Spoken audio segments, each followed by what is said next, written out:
I came into bike messengering with just over 10 years of, let's say, spirited recreational road riding. That's how I fell into it. It seemed to make a lot of sense in all ways except financial. My name is François Turgeon. I'm 43 and I have been a full-time bicycle messenger for just over 12 years.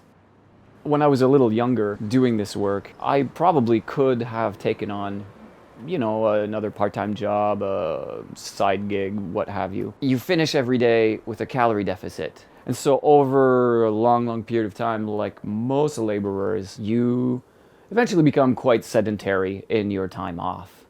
Across the board of every bike messenger I've met, including myself, I've never met any single one of them that ever mentioned that they did it for money, because the money sucks.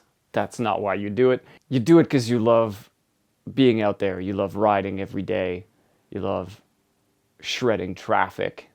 That's why you do it. You're going to be faced with impossible deadlines to execute. You're going to be mitigating a lot of close calls, a lot of dysfunctional infrastructure that navigates you into traps, essentially. You're going to be dealing with the best and worst kind of weather, the summer heat, the winter blizzards, sleet in your face for 4 hours. You will learn how to continue riding all throughout all of that. After that, it's a job, you go to it every day. Other athletic enthusiasts who want to pick your brain to maybe get some hints are horrified, that you'll have a bag of chips for supper and you don't even care. Halifax presents 3 very specific and particularly grueling challenges. Number 1, the hills. This is a coastal area, and it's just, for the most part, about 2 inches of soil on top of giant rocks. This gradient going up that's what you will spend the most amount of time riding.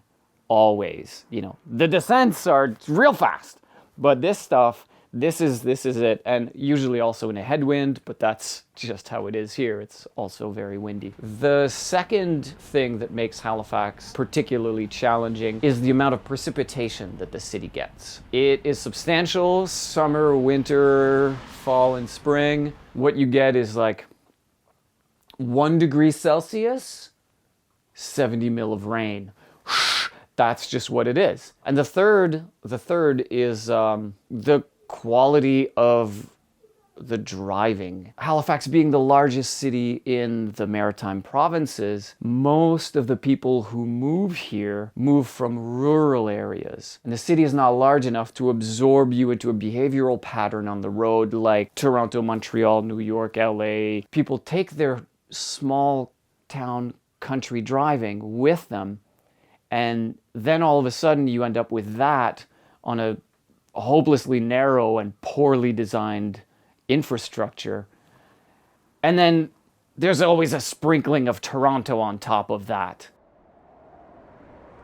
I often wonder how my health has been impacted by this job. On the day-to-day, you feel extremely fit. Your baseline is extremely high. You are trapped in a schedule of overtraining, which leads to chronic fatigue. And the research on that is not encouraging. If all of the work that I do would not inevitably be absorbed by digitization, I could continue this line of work for at least 1, if not several decades longer. I joked a long time ago that I was going to do this work until digitization would take all of the work away.